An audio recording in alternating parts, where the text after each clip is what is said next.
Hi, welcome to our third in the series of sustainability in FM. So today I've got a great group of speakers, and what we're going to focus on today is actually on leadership and I suppose the challenge around sustainability and the role and responsibility of leadership within the industry. Um, we talked initially about, is sustainability part of the FM industry? Is it the third, I suppose, leg on hard services, soft services, and sustainability now is become core of part of the FM service. In the second webinar, we talked about the technology and is the technology there to actually make a difference? And today I want to discuss a little bit around the leadership and whose responsibility it is and how does that work and what are the barriers.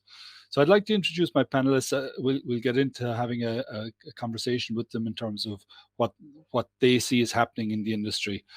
So first of all, I have Conor Cooney from ARUP. So Conor's got a wealth of experience. Welcome, Conor. We'll come back to you in a second. The second speaker we have today is Rachael McGinley from CBRE. Again, Rachael has been leading CBRE for its sustainability now for a number of years and is really driving things forward within CBRE. Unfortunately, Terry Quigley from AIR has been delayed. This is FM. This is the challenges we are in operations and roles. So if she joins us later on, that's great. If not, we'll catch up with her afterwards. So Conor and Rachael, welcome today. Thanks a million for joining me in the third series of webinar in the series on sustainability. And as I said, focus today is really to discuss the leadership and change management within the industry and whose responsibility is and how does that work. So what I'd like to start with is, I suppose, from your perspective, you're both at the coalface. You're influencers in sustainability in the industry in Ireland. So what I'd like to do is spend a little bit of time with each of you just on one-to-one in terms of understanding what you're doing and what does sustainability mean for you in terms of what are you hearing from clients, what are you hearing from the industry. So, Conor, if I can go to you first, from your point of view, you're one of the most recognised consultants in Ireland in FM. You know, you've got a great team working in ARUPs for you. You know, you're in discussions with service providers and clients on a regular basis around this. So, can you tell me, I suppose, what are you seeing in the industry? Where is sustainability? And I suppose if you can give me maybe an example of what ARUPs are doing. Certainly. So, well, first of all, many thanks for the invite. Delighted to be here today to discuss what I see as a hugely it's not just topical, but it's hugely important to everybody involved in the industry. Sustainability is everything, I suppose, is a strapline we're using internally within ARUP. It has become core to everything that we're doing, to the extent whereby we're now looking at sustainability as becoming the driver for everything that we deliver within our projects. So we have a number of different services around sustainable finance, ESG benchmarking, corporate disclosures, um, carbon accounting, and many other services related to sustainability. What we've seen, I suppose, is that there has been a significant appetite for this. I suppose many of our clients see the benefits, more than just the benefits, but the actual needs for this, and particularly with COP26, has drawn a very much stronger focus on this particular area. I think there's a great appetite to take on board what must be achieved, but I think we've quite a bit to go in terms of how that's actually developed, and that's it's not so much the what but the how. And I think we need to kind of look at that in a lot more detail. Okay. And is there any, I suppose, specific things you've worked on recently where you'd say there's an example of the what rather than the how? Yeah, well, interestingly, I suppose looking internally inside ARUP, actually, we carried out our own survey around across ARUP offices. And one thing that really struck me was around the breakdown of scope one, two, and three. So, in the scope one, it's kind of the internal carbon, operational and embodied carbon that's been used. What I've seen to date in the FM community is the focus on energy and waste, trying to lean that process. And when we looked at that with our European offices, we found that energy only represented something like 7% and waste was less than 0.5%. Where the real opportunity lay was in travel. Now, I know many organizations may not, see that or may not have the opportunity, but 30% of our carbon emissions was around travel, and the remainder was around purchasing, our third-party suppliers. So what we're looking to do as part of our own roadmap within ARUP internally is to look at sustainable procurement as a starting point. How do we bring that 63% down so that's the bigger piece of the pie? And that's looking at, soft services, refurbishment, um, and in fact, the EPA have published documents there in the last 12 months around sustainable procurement. So we're looking to focus in on specific areas there. There's 10 criteria within that, and I'm sure that all facility managers could use that as a very good starting point. Actually, it's my understanding that they are due to publish that or relaunch it actually in the coming weeks. So hopefully there should be plenty news out there where people can learn more about that. Very good, very good. That's great. So Rachel, if we go across to CBRE, and again, CBRE covers both sides of this in terms of you're in the real estate side, but there's also the FM side and global workplace solutions and that. So again, what are you seeing and hearing out there? Is this a topical subject, or is it policy, tick a box, but move on to what the actual core need of the client is? And then again, have you any examples of what you're actually doing out there with clients? We're definitely seeing in the past couple of years that ESG is front and center of so many property transactions and services we provide to our clients.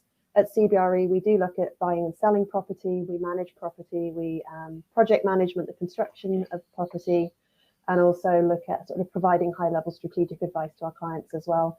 I think one of the really big changes we've seen in the market is in the past year or so is the depth of the questions we're getting asked from European and international investors about properties that they want to buy or invest in here in Ireland.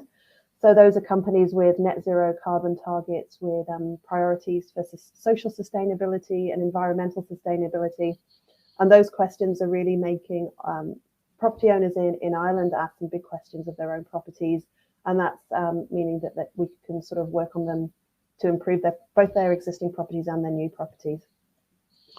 And as well, CBRE is a large employer and we do have our own footprint. So part of my role is to look at the sort of ESG for CBRE as a business. So along with our clients, we're sort of hoping to walk the walk. And we've got our own ESG strategy that I'm looking at. An example of that is we've got a commitment to be net zero carbon by 2025 in scope 1 and 2. And net zero carbon for scope 1, 2, and 3 in 2030.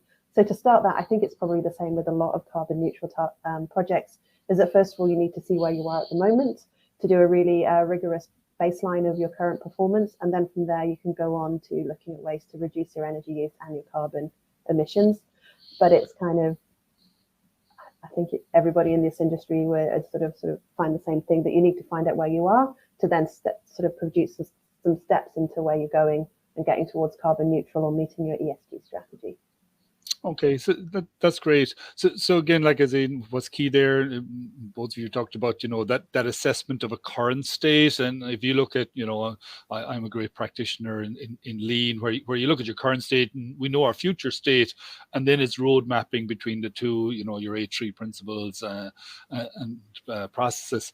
So within that, it's very important to understand, what are the barriers? What's going to stop you getting there?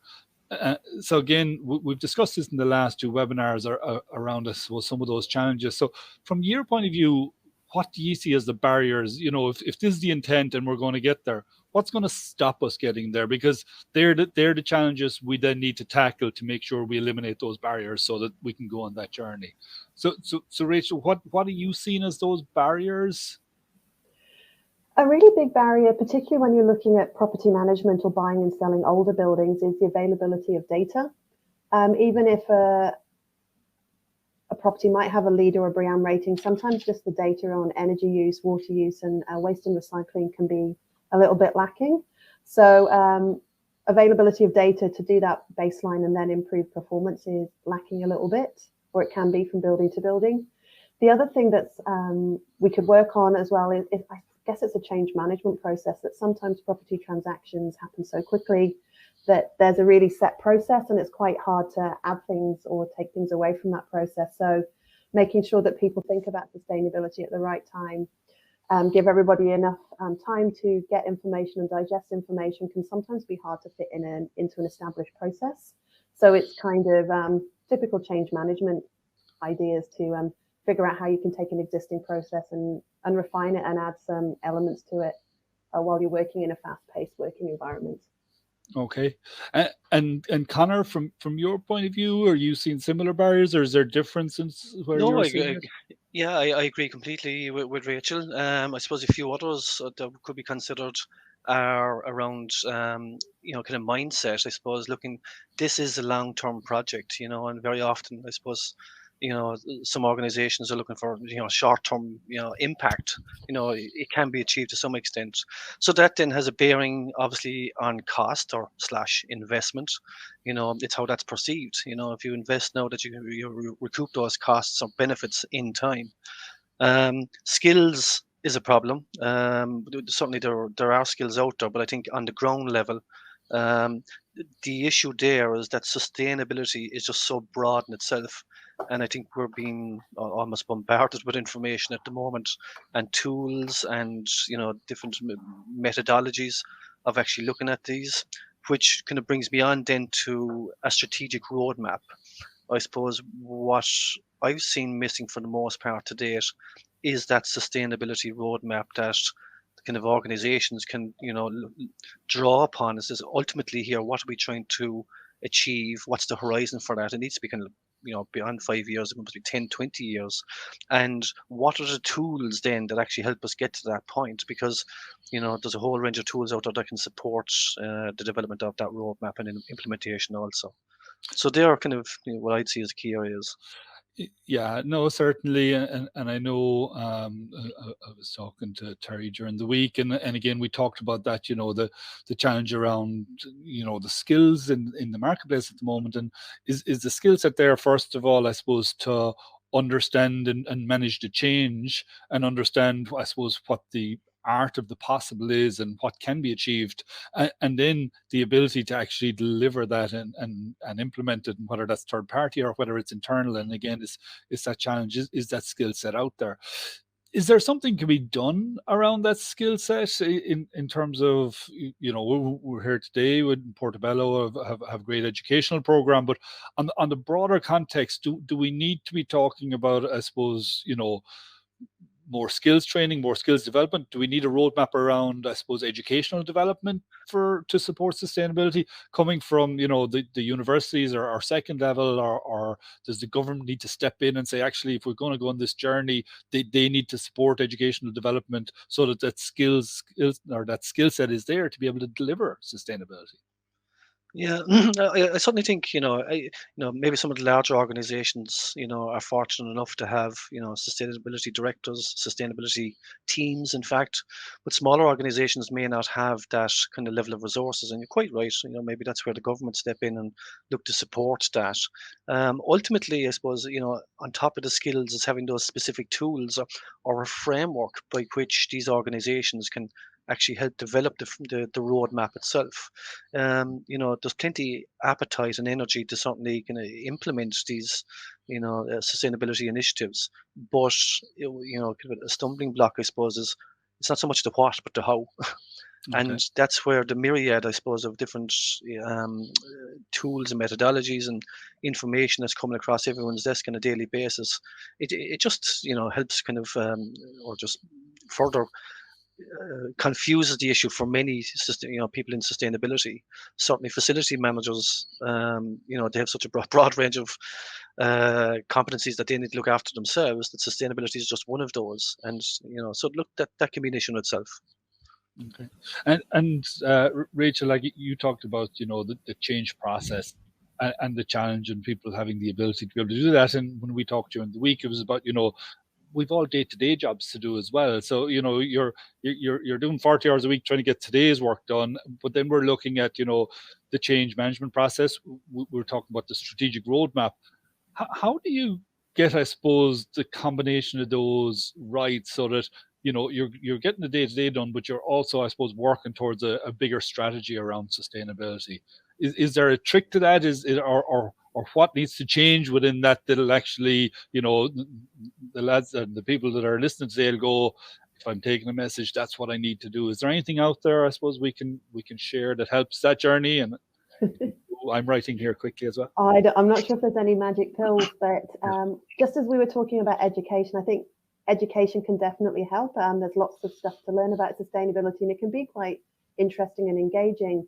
But yeah, like you mentioned, lots of people already have a 40-hour work week. So to do that training, they need to have the time to do the training. So it would be prioritizing time for training and upskilling, and also a way that you can make sort of a sustainability roadmap or action plan kind of sticky. And part of everyone's day-to-day job is to see how you can piggyback it off existing processes.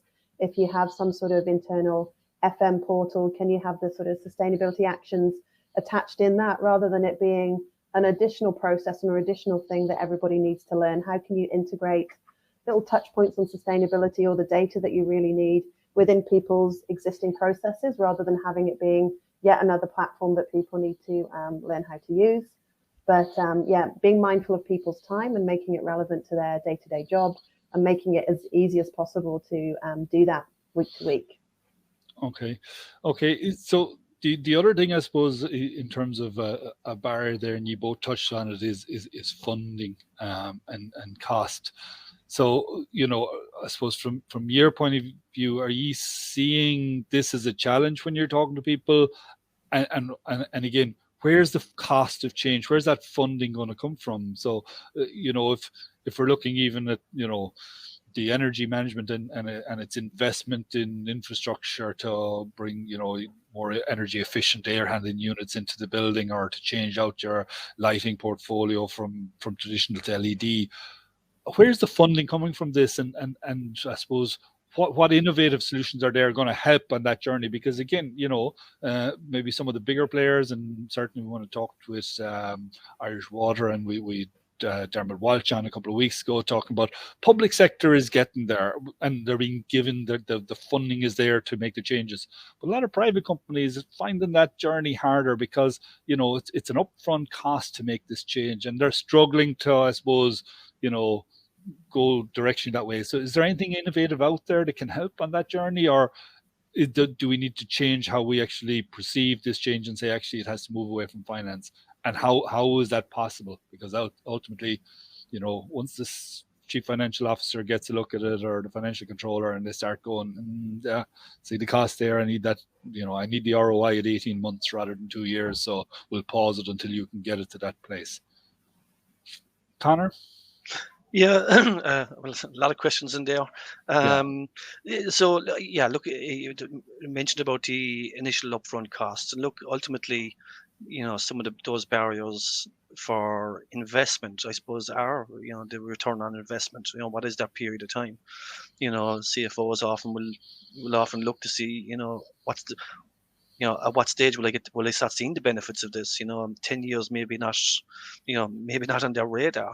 And I suppose that's why it, requires, individuals to be brave in this instance, and, look at the kind of the long-term value of this. Certainly, I would see, like, the government funding should be part of this, in terms of looking at, possibly subsidizing some of these initiatives or supporting those, SEAI grants also can be part of that. But yeah, it's not an easy one to look at. One of the options, I suppose, I've seen more recently is assets as a service, to the point where, perhaps mechanical electric equipment can be leased out over a 10 or 20-year period. Now, there's still some debates on, how sustainable that is in itself. Is there more being produced, more units being produced? But certainly, if you can kind of lease out units and bring in circular economy thinking into that process, then it certainly helps enhance the ability to be more sustainable in that regards. Okay, and that's an interesting one. Again, Rachel, I don't know, have you come across this? I know I was talking to someone involved in real estate in Dublin recently, and they were starting to talk about, buildings as a solution, where you're taken from it, as your asset solution up to the whole building, where the likes of a CBRE or a service provider will actually take the whole thing in its lease, but they'll take care of the whole bundled solution. And basically any of the client organizations, they will just transition in and out of it as their needs are, but they'll take no ownership or responsibility, and it becomes a service provider provides the whole thing basically on a lease type agreement. Are you seeing changes in models of how that looks like in terms of clients and investors? And again, is there anything else from your point of view that you're seeing that would help the decision making in terms of that investment to go on the sustainable journey? So I think maybe what you're talking about is that idea of real estate not just being an asset, but an asset and a service. So examples of that might be a sort of WeWork type office environment where you just hire desk space, or even student accommodation or types of hotels where you kind of hire parts of the building for a day. And I think when an investor or an owner is responsible for not just the value of the building and the maintenance, but also the day-to-day running costs, so the energy and the water and the waste are all sort of direct costs to that business case, then definitely saving out of any of those can be in a more immediate and a bit more motivational to get things done well, because it can definitely add to the, very much impacts the bottom line of that investment if you're looking at operating costs of the whole thing as part of your service.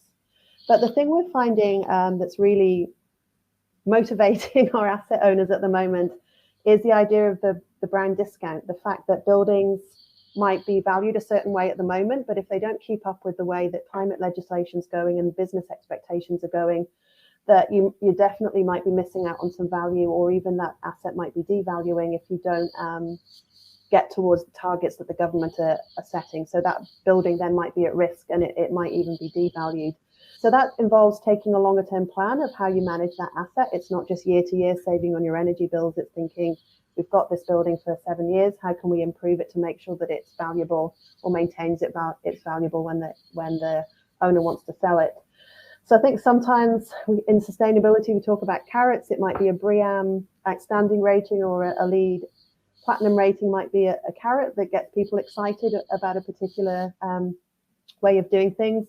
But sticks, or the idea of penalties, really work as well to get people to change. So the idea of a building being devalued because it won't meet future expectations for sustainability is proving quite interesting to our clients at the moment. Okay, so again, like as in from a financial perspective, then what the CFO and the financial controllers then looking at is, okay, I need to maximize the value of this asset over longer term. And if I don't put maintaining long-term value and making sure that there's no risks that we might see in 5 to 10 years that would really make the building need a lot more investment than if we did it now. Okay, so the other thing, I suppose, part of the reason for the discussion today is around the leadership around this. So while we've talked about some of those challenges and I suppose some of the carrots and sticks that are out there, that for me within the industry, people have to start stepping up into leaderships to help make the decisions to take on these barriers. So are you seeing individuals within organizations now at senior levels take this on board and saying, I'm going to do something? Or is it still falling back down maybe onto facilities managers or property managers, where again, there being, maybe goals and objectives, personal goals and objectives you have to meet a target this year? How much of it is being cascaded down to, I suppose, the people on the ground to get targets achieved? Or how much of it is actually sitting where leadership is saying, actually, we will take a bit of ownership and responsibility here? Conor, where are you seeing this landing in terms of who's taking the ownership? Is leadership stepping up, or are they allowing it to cascade down and basically saying, task manage it there, we'll just get on with the business, we want you to take care of this and decide? No, fortunately, certainly from my perspective, I certainly would see that the leaders are taking responsibility for this, from a top-down approach. But I mean, that's because there's a driver, I suppose. There's the pull driver, where investors and end users are actually not just looking for it, but demanding it, I suppose, as part of kind of corporate social responsibility. So therefore, it's more of a requirement, and incumbent upon them to actually ensure that their corporate policies include consider ESGs, and therefore they're looking to put in the resources that they look to achieve that. I mean, any corporate organization know that wouldn't have this in place would probably at this stage would be frowned upon, because it's almost a minimum expectation, I would say, at this stage. So fortunately enough, it is heading in the right direction, but we've a long ways to go in a short space of time, and I suppose particularly in government organizations, we'd be somewhat familiar with a lot of kind of local authorities and government, portfolios of assets and buildings. And, many of those require a huge investment, particularly over the next 10 years by 2030, to meet many of these targets. And it's a huge mammoth task in that instance. But look, I suppose, people see that, it is a mammoth task, and hopefully that the investment will be there to match that also in time. And Rachel, from your point of view, again, are you seeing leaders stepping up, or are you just seeing it, being cascaded down and sort of, investors are doing, so we have to do something, so it's on an ad hoc basis depending on individual demands, or are leaders stepping up saying, no, we're going to go there before our clients or our investors actually ask us? I think it's definitely more successful if it comes from the top down. You do need process management and investment if you're going to look at sustainability and doing it well. So, and I think particularly with public companies, there is a lot more scrutiny on ESG performance, whether that's required by the EU or just shareholders and stakeholders asking lots of questions to public companies too. So that's definitely motivating leaders to really invest in ESG. But I think across the board, organizations are seeing that it's part of their corporate responsibility to be looking at sustainability and first of all setting a strategy, but then hopefully that goes sort of down throughout the organization to hopefully for the employees to be able to action effectively. I think when you have the bottom up approach, you probably have some people really working hard and sort of trying to push things uphill. So I definitely think that bottom down works better, or top down works better. Okay. So the other question I wanted to get into, I suppose, and this is a conundrum that I see in the FM industry on a regular basis, this concept of agency theory, where, again, the whole FM industry and the way it's been, I suppose, set up over the last number of years is, client organizations and service providers. So you've got two key players, in every contract. And if you look at some of the figures, like as in, outsourcing now is more than 50% of the FM industry, and within sort of, the US and Europe and the UK, that's going up 60, 65, 70. So this constant move where client organizations are outsourcing to service providers to deliver that service. Agency theory will suggest to you that, there's a risk around that because, there isn't always going to be the same alignment of, say goals and strategies. So while a client organization might want to achieve certain ESG policies and targets, the service provider doesn't necessarily have the same goals and ambitions. So they may in principle have a policy that says it, but ultimately their business model is slightly different. They're there to provide a service solution, and they're trying to do that at a certain margin rate in a very, very competitive environment. And again, Conor, you talked about it earlier on, like as in, up to 63% of, that carbon footprint associated with the outsource and the purchasing and procurement area. So has this area, or is this being dealt with in terms of, who has the responsibility to achieve the sustainability goals when you're outsourcing that amount of your business?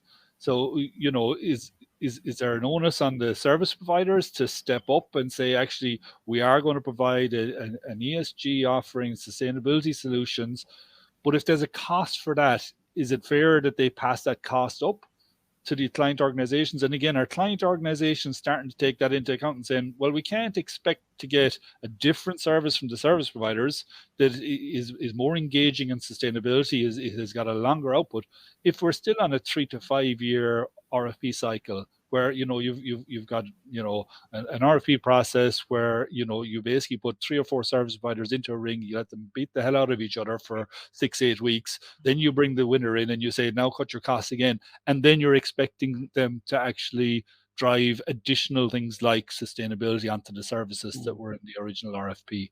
So, Conor, you'd be involved from, ARUPs in terms of being in between those two players in terms of the service providers and the clients in terms of facilitating contracts and RFPs and things like that, unfortunately. Where do you see this? Because again, for me, this is a big challenge that, very few people are willing to talk about, because the service providers don't want to call it out, because ultimately they need to build a relationship with the clients and they want to be win business. So they have to keep the positive side out. And clients at the same time, while they're talking about it, they still have budgets, they still have a procurement division that is still saying, we want value for money, and what does that look like? And there's still an influence there. Are you seeing any changes there? Because ultimately, for me, if it doesn't change there, we're going to struggle. Yeah, I think a lot of this actually depends on the size of the demand, the size of the demand organization. Certainly, probably 40% of our work, in fact, is around strategic sourcing. Supporting clients, looking at kind of what's the right sourcing model, operational model, and is it a hybrid of in-house and outsourcing? And over the last number of years, we've kind of aligned ourselves. Excuse me. Sorry, over the last number of years, we've aligned ourselves to ISO 41012 around strategic sourcing. And the starting point for that is around key client requirements. So ultimately, what does the client want to achieve out of this? And that then translates into a working document, which is shared within the tender process, which clearly outlines what the client is trying to achieve. I suppose very often we actually provide a kind of a quick marketing exercise in advance of going to tender, to make sure that the market can actually provide what the client is looking for. Otherwise, we look to adjust that. And certainly we would, because sustainability is everything for ARUP, part of our agenda is actually to influence that and push these ideas into client organizations, suggesting that, look, you need to look at sustainability more. It needs to be beyond energy, even to the point where we're looking at sustainable procurement. What can that achieve? And in fact, this now becomes part of our award criteria.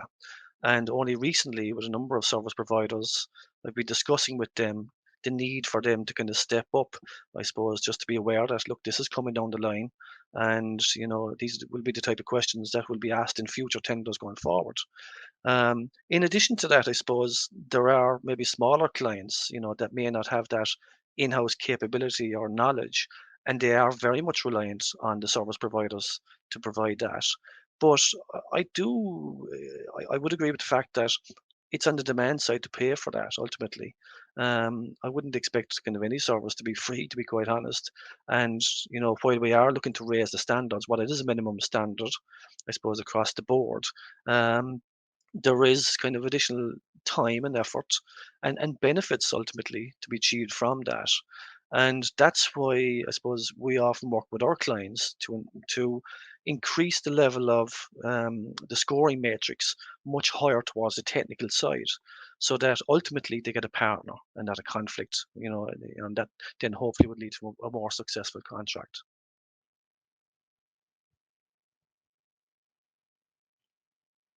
Hi, and Rachel, from your point of view, like as in, CBRE is a service provider. I know you were probably more on the property side and the global workplace solution side, but are you starting to see that in terms of tenders and where you feel you're being given the opportunity to present the solution, and that if there's a cost associated with that in terms of time, engineering, assessments, and resources, the clients are willing to pay for that? Or do you feel that, hang on a second, this is getting challenging because they may have written it into the tender they wanted, but then when we're getting into the nuts and bolts of the final stage of negotiations, some of that is getting whittled away again because of budget influences coming in?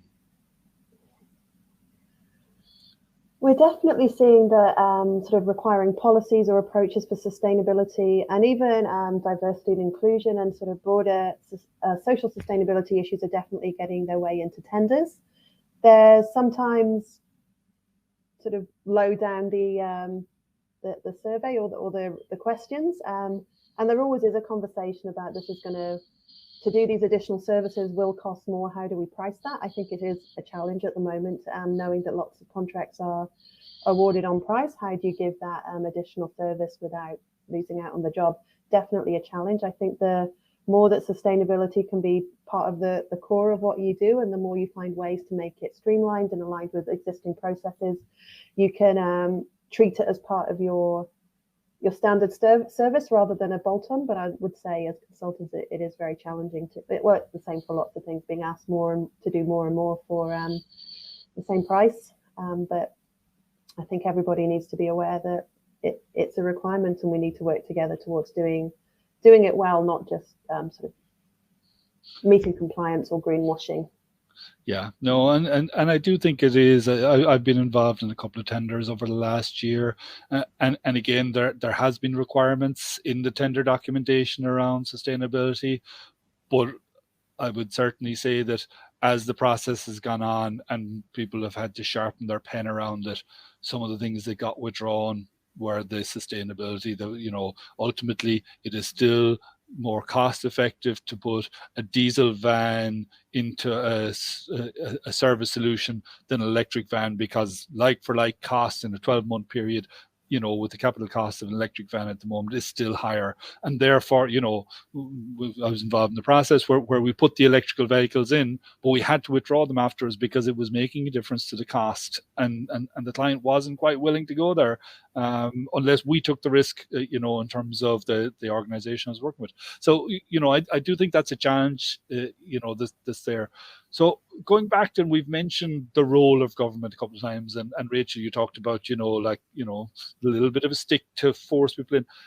Do we need to have stronger regulations, and do we need to have a stronger stick to actually say, in the procurement cycle, that say the scoring matrix has to have a higher weighting around it? The Office of Public Procurement, do they need to have, clear guidance to say actually cost has to come down, sustainability has to go up?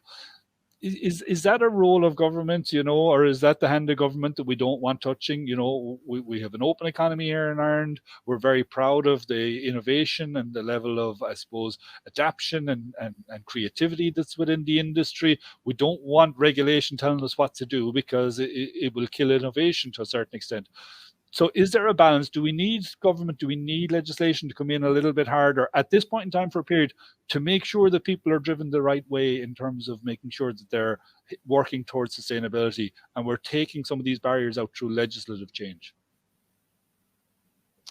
I think at the moment we do already have fairly strong legislation for limiting carbon emissions. We've got, is it a 55% reduction by 2030 and 100% reduction by 2050? I think that's really strong, and the interim step's good to sort of get people on that path to change. What we might need is a better understanding of those targets, and the fact that sort of interim target really isn't that far away. It might be in this current cycle of leasing or current cycle of building sales that will be impacted by that 55% reduction by 2030. So I think what we might need is more support to understand and implement that, because at the moment it is, doing additional design or additional work to your building. So maybe government could help implement it more, but there definitely already is strong targets that could maybe be better publicized or understood by industry. So again, if you look at, like, as in, COVID, and hopefully we're on the end game and we're coming out of it at this point in time, at least for the next few months. But if you look at the type of government support we've had there in terms of, the TWSS and the funding solutions and the support for industry through a crisis situation, do we need that sort of mindset and thinking now at a government level around sustainability, where actually, we're not going carrot, or we're not going stick, it's carrot, that they start again supporting that cost, that innovation, the idea generation, and that implementation stage and early adaptation? Do we need to go there? Is that something we should be looking for, Conor? Yeah, I'd hate to think that people need to be driven to make these decisions. that we need to stick. I mean, surely people in, within the organisation or industry recognise already the need for this. Certainly, I'm sure, government support would be more than welcome in those spaces. But, I know the Office of Government Procurement certainly are looking at green procurement as being part of the criteria going forward. So contracting authorities will be required to include something around this in selecting, service providers going forward. But if it comes to the point where the government must actually drive this through regulation, I think, it's a bad start for the mindset of people that they'll only do it because they have to and not because they want to. I'd be worried about that. Yeah, but again, I suppose the concern is, will we get there quick enough? Where does, you talk about change management. The first thing you need in change management is a burning platform. And to a certain extent, we have that, but it's still a bit distant. It's still, forest fires in Australia or in California, or it's floods in Germany. I still get a sense that people still feel that, yeah, we're hearing a lot about it, but, it's been a lovely, mild January. Can't be that bad. Like, as in, we haven't had a bad storm, and it's nice, and it's a lovely day for a walk today. Like, so, do we need some sort of crisis? Do we need something that actually, someone has to light the fires under people to make sure that they actually move? It's a fair point. I actually recall reading an ARUP colleague's LinkedIn page the other day, where he said in Ireland there seems to be kind of a strong appetite and agreement in terms of what's required for sustainability, but the activities themselves are yet to happen, or certainly not embraced to the same level, the same degree. So while everybody recognises we must do it, I'm not so sure the level of implementation is just there yet. So certainly the appetite is, but on a personal level, I went on to Geeky Art, and it's kind of a website looking at your own use of kind of carbon, I suppose, on a domestic level. And when you go through the questions, you find quite quickly all the things that you need to do without. And all of a sudden you realize, okay, am I willing to do without these? And no doubt, at an organizational level, they're looking at that in the same perspective also. So, look, maybe we have a point there, excuse me, that governments may need to look at this, in the shorter term, to see that there is some form of regulation to start driving it harder, to meet those timelines. Okay. So the other, I suppose, question I want to ask you, and when we covered this when we talked about technology, and whether the FM industry is going to stay the same, or whether there's an opportunity now for disruption. So again, if we're putting some of the onus and responsibility on the FM industry, whether it's the client organizations and their FM departments to deliver some of this change, or if it's service providers, is there an opportunity in the marketplace now for a change in terms of, technology organizations coming in and actually disrupting and really taking sustainability and said, we're going to deliver a sustainable environment for clients? And that this is actually a risk to FM service providers? Because again, I think when we talked about it from a technology point of view, and I suppose some of the challenges there, FM service providers historically are good at doing, the nuts and bolts. They'll clean the floors, they'll, do the maintenance. But where a lot of building and the built environment now is going is towards a technology IoT based solution. Again, Tomas McKeown, Noel Mulcahy, and we discussed in the first webinar around the gig economy, and that you have a technology platform that pulls your cleaners in, and they're just on the circular economy. They get pulled in, do their work, and go. They're not even necessarily under contracts with it. Is there an opportunity with sustainability for a change in the model of FM? So will FM impact on sustainability, or will sustainability impact on FM? I think with some of the technologies and platforms we have in the market at the moment, they're already there as sort of startups or as full businesses. There is an opportunity there for FMs to implement them, get the data that we need for sustainable buildings, but also potentially save themselves a little bit of time with automation of meter readings and alerts for things that need to be done around the building. So it could be not making FMs redundant or sort of overstepping what they need. But if FMs could use that smart technology well, it could maybe reduce the amount of person hours they need to do the job, and also sort of refine the ESG data that they've got. So yeah, potentially it's an opportunity. I think one thing I was thinking of when you were mentioning what could FMs do, I would note that other professions like architects and engineers, and even the surveyors in Ireland, have all signed a climate declaration for taking climate action as an industry. That's maybe something that facilities managers could look at, joining together to say, what, even if our clients are asking for us, what do we think is, do we think we can do towards climate action? So the introduction of a climate pledge for the industry that you have to sign up to, and that there's criteria around that. Yeah, there we go. Rachael McGinley came up with that first before it gets rolled out. We'll give her the credit. I think it started off with the architects. I'm not claiming anything, but it is good to draw a line in the sand and saying, as an industry, this is what we stand for. It's quite an interesting thing to do. Absolutely. And Conor, you've been in the industry long enough. Like, as in, is there enough cohesion and enough, I suppose, like one of the things again within the industry, because it's driven by a lot of service providers in terms of they're the ones that are the organized service provision, and they're competing with each other. So a lot of the time, I would see it, I suppose, with talking to clients, is that because they're competing, they're not necessarily talking, and therefore there isn't a forum for them all to sign up to something like a carbon pledge collectively. Is there an opportunity to do something around that in Ireland, and how would you do that? Is that through IWFM? Is as I suppose the primary international body that's around, or is that something else that we need to be thinking about? Is there another solution around this in terms of collective representation for the industry and collective commitment and responsibilities? Yeah, maybe if we could take a step back there, kind of talking about kind of the ability of service providers to deliver these solutions, and even digital solutions. Certainly, the biggest single factor we see missing is an asset information strategy.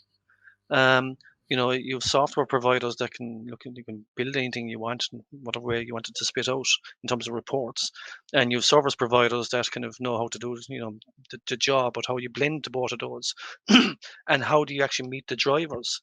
And as I said, the asset information strategy is a hugely important document. I've seen so many clients going out purchasing various different software tools, spending hundreds of thousands of euro.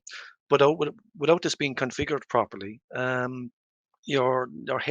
gathering the wrong information or low grade information, and ultimately it sends them, working hard but maybe not smart, which is unfortunate.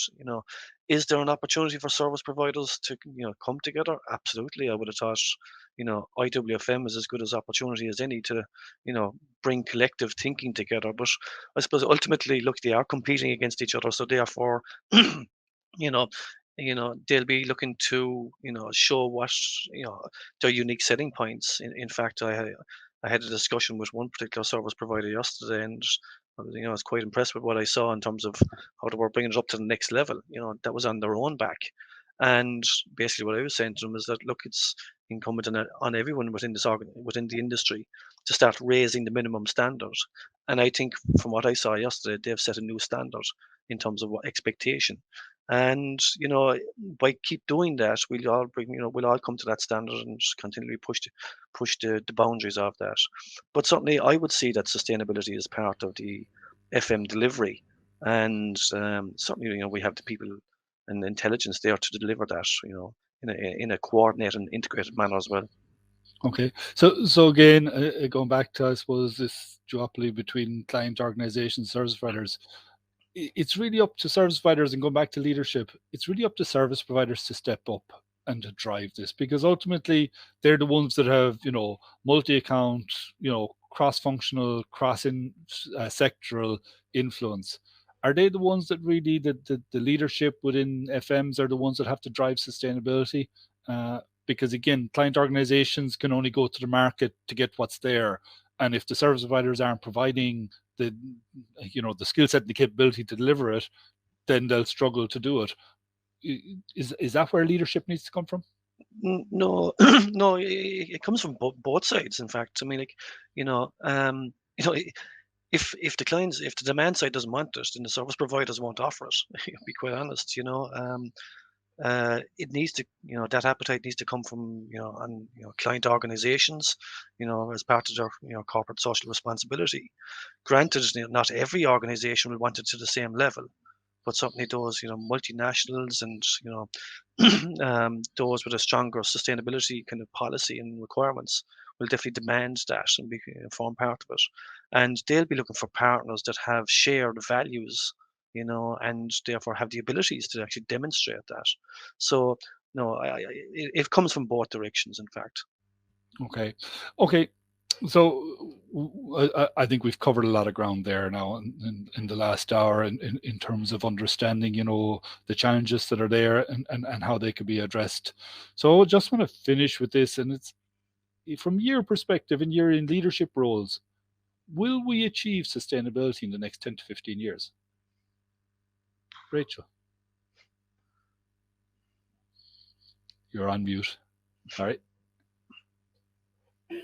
That's one of the biggest questions I think I've been asked in these sort of webinars. I definitely do think we're on the road to getting on top of carbon emissions. There's been such strong legislation and support from all levels of industry. Lots of organisations are setting their targets. They might be figuring out exactly how to do it, but they've put that public line in the sand that I think carbon is definitely getting there. Some of the other aspects of sustainability where we don't have such clear metrics, maybe looking at social sustainability and biodiversity, I think those are getting there, and we need to find strong ways to measure them as well. But I think maybe we need to speed up the amount of change, but I think those really clear targets have been set by organisations and by government. So I think we're going to have to get there. And I think the first point is setting those targets and making sure we've got enough information to see what that pathway is. Okay. Conor, are we going to get there next 10 to 15 years, carbon neutral in Ireland? It is hugely ambitious, but certainly what I've seen to date is that there's a much greater sense of urgency than there was, say, in 2010. When the 2020 kind of program was put in place, at that point, it's way out there. We'll probably achieve it, but whereas now people realise, that have been on that previous journey, realise, the level and extent of effort that this requires, and therefore I do see this being front loaded, which is, where possible. So that's somewhat refreshing to see, where clients can put in the effort now so that they can kind of reap the benefits on it, sooner rather than later. But it is ambitious. It is very ambitious. But it's not to say we shouldn't have those aspirations. Okay. Rachel, Conor, thanks a million. I really, really appreciate your input and insight today. I think it's been a great sharing opportunity for the industry to understand the challenges that are out there and how there are roadmaps, but we need to, as you mentioned, there needs to be a current understanding of where companies currently are. So there has to be that current state, but there needs to be a strategic roadmap. We're not going to go on this journey over the next 5-10 years unless that strategic roadmap is there, and it needs to be supported by the leadership. It needs funding, and it needs maybe some, carrot and stick approach and support from a government perspective. But I do think, again, over the series of webinars we've discussed that sustainability is absolutely part and parcel of the FM industry now. It's part of the service provision. Rachel, you mentioned several times about it has to be integrated, and if it becomes integrated, it's not an extra leg of the stool that I talked about at the start. It's actually part of the service delivery. So whether it's cleaning, catering, hard services, front of house mail, it's just integrated into that solution. And I think that's going to be hugely important going forward. But I think once that's there and once the strategic roadmap is there, then hopefully. And it is hopefully, because if we don't get there, I think the consequences for us, my kids are both 7 and 11, like I said, they have a world ahead of us, and if we don't take ownership and responsibility for making sure that we're carbon neutral in 10 to 15 years time, and that we go a step in terms of biodiversity, environmental protection, that's not fair on them, and I think that ball sits in our court at the moment, and we can't expect someone else to take ownership. We have to step up. So what I'll be saying is let's get an FM climate pledge going in Ireland so that we actually sign up to this collectively, and we set some rules around that, because I think that's in everyone's benefit. And I think that is, again, Conor, you mentioned, if service providers are starting up to set up a level, then if everyone comes up to that level as a minimum standard, and if we hadn't set that high enough, that actually will drive sustainability for us. And I think that's the leadership that's required. So anything, Conor, do you want to finish up with anything there, and then we'll go to Rachel? Just around change management, actually, I suppose we discussed it kind of at the start, but there's quite a lot in that. And I suppose, look, as a simple tool, there's the Noster model, KNOSTER, that people might look at, and it has 5 simple parts to that. It has vision, skills, incentive, resources, and plan. So if anyone's looking to kind of look at change management, because we've actually seen the biggest stumbling block actually isn't so much the ideas, the concept, or the plans. It's actually the implementation and getting it across the line. So, if you can get past the change management, I think you're on a really good opportunity then to actually deliver, the benefits of this. Yeah, and Rachel, any final words from you?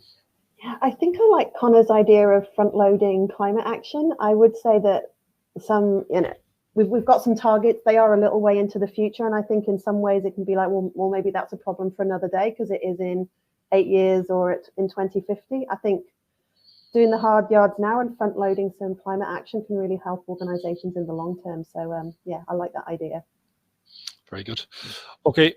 So Conor and Rachel, thanks a million again. Really appreciate it. So we're going to finish up now the chat here, and we're going to go into a Q&A session. So if anyone wants to hang around, we can answer any questions that you may have that we haven't covered in the last 55 minutes. We also have a networking event going in a parallel room. So we'll be opening that networking event. So it's the opportunity to maybe go in and network with other FM professionals and I suppose connect, share, and explore with them. I suppose in the world that we've become used to now in terms of online delivery, it's an attempt to be able to connect up with people and share your experiences with them. So if we don't see you in the Q&A, once that's over, I know I'll be going into the networking room for anyone that's in there and connect with them there. So thanks a million, and we'll see you in the Q&A.